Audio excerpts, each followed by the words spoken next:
And so most of the time, we don't need to custom connectors, either source connector or sink connector. For study and practical purpose, knowing how to customize and develop connectors is a great approach in understanding Flink. So in this lecture, I will show you how to customize the Flink non-parallel source connector like the TCP socket source connector and the parallel connector like the Flink system connector support specifies the parallelism. Totally speak, the Flink support three approach to customize the source connector by developer. There are first we can implement the source function or run a rich source function with the runtime context. The DataStream source parallelism achieved in this way is always one, and the socket source connector we used earlier time is implemented in this way. And the second, we can implement the parallel source function or rich parallel source function with the runtime context. Implement the data stream source by this way. You can free set the parallelism. Okay.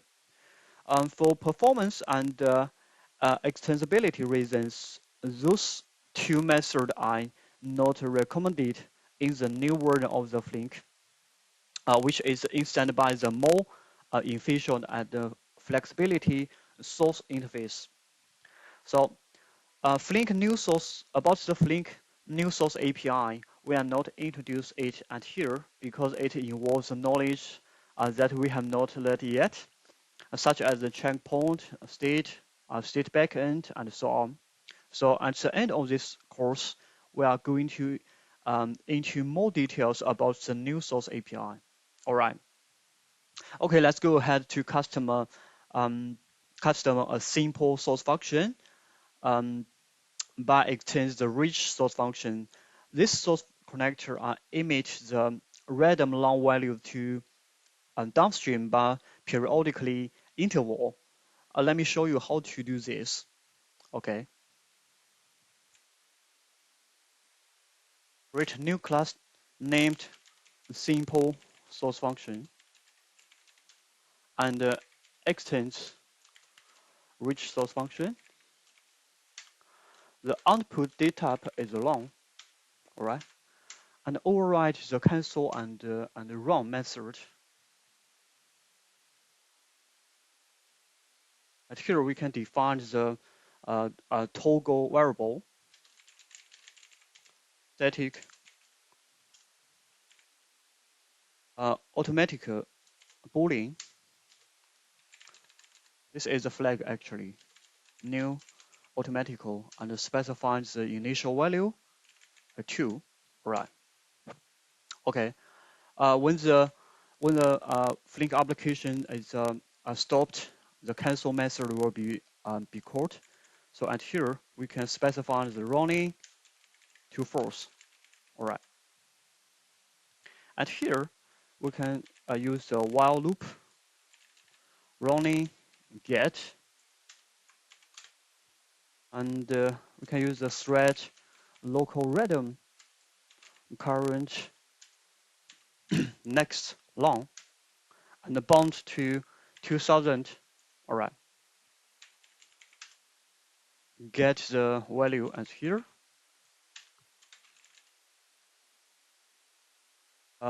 Next, let me use the source context to collect the value to downstream. Actually, this is the emit action value. Right. Of course, we can use the time unite milliseconds for short time sleep. It's finished. It's pretty easy, right?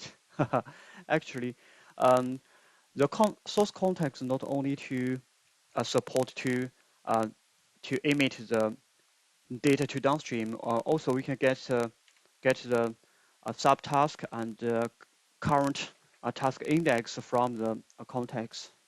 We can call the get runtime context and get get a number of the parallel subtasks. Okay, we can get the subtask, how many subtasks. Oh, and call the get runtime, get index of this subtask,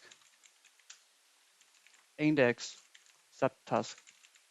Okay, we can print it as console. Total task, subtasks, current task index, and index. Actually, we can print such information as the open method. Okay, we'll write the open method. Move the source code to open method. All right. Now we can create the entry point class to use our custom the source function at here, and custom source connect example. Okay.